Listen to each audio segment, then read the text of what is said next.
Arabica coffee has topped $4 per ounce mark in New York for the first time as concerns over tight global supplies fuel the rally.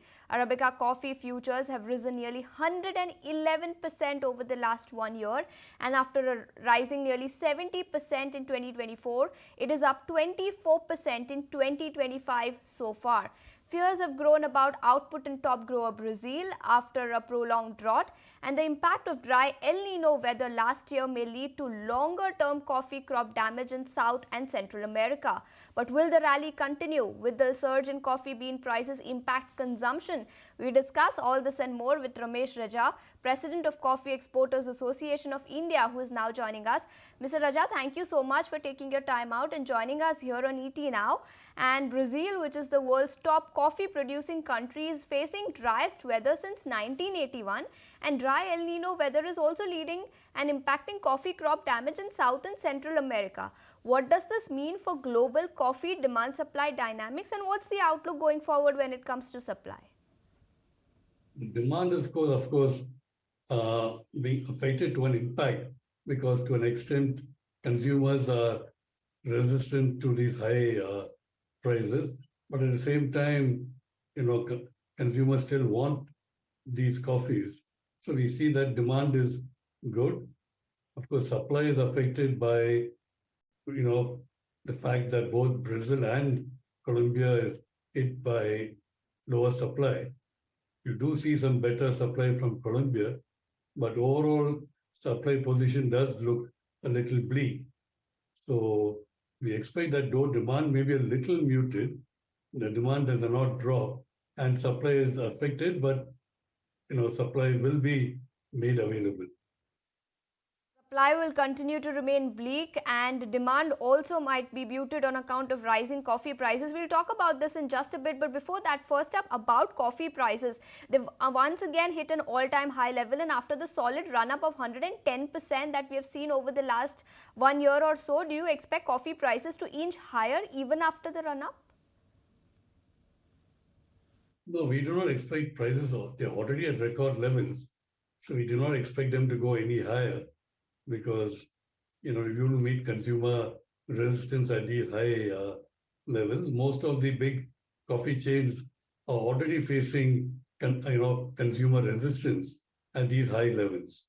Okay, so we are already seeing resistance when it comes to consumption. That was exactly my next question. What has the demand impact been across geographies? If you can tell us across US and Europe, how much has demand been impacted on account of rising prices? See, we do see consumer resistance. So most of the coffee chains in US are complaining that these high levels are having an impact on sales.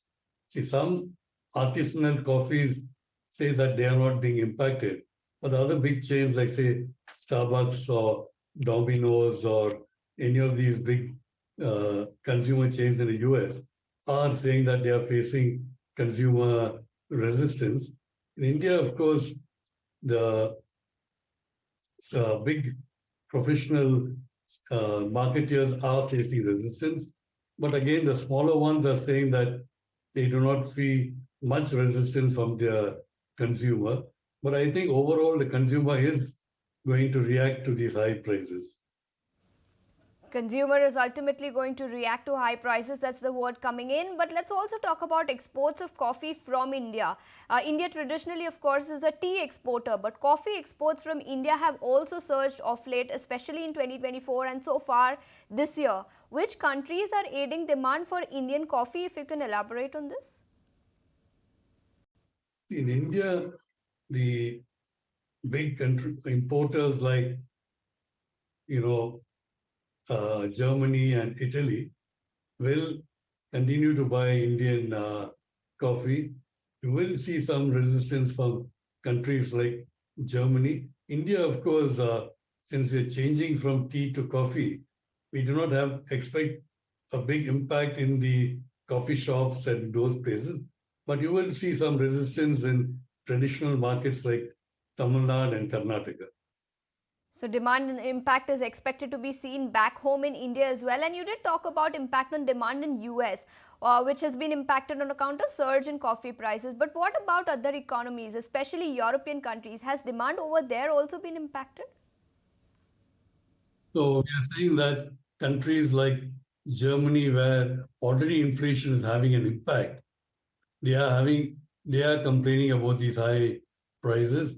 But some countries like Italy are already not showing much resistance. So I think it's a bit divided.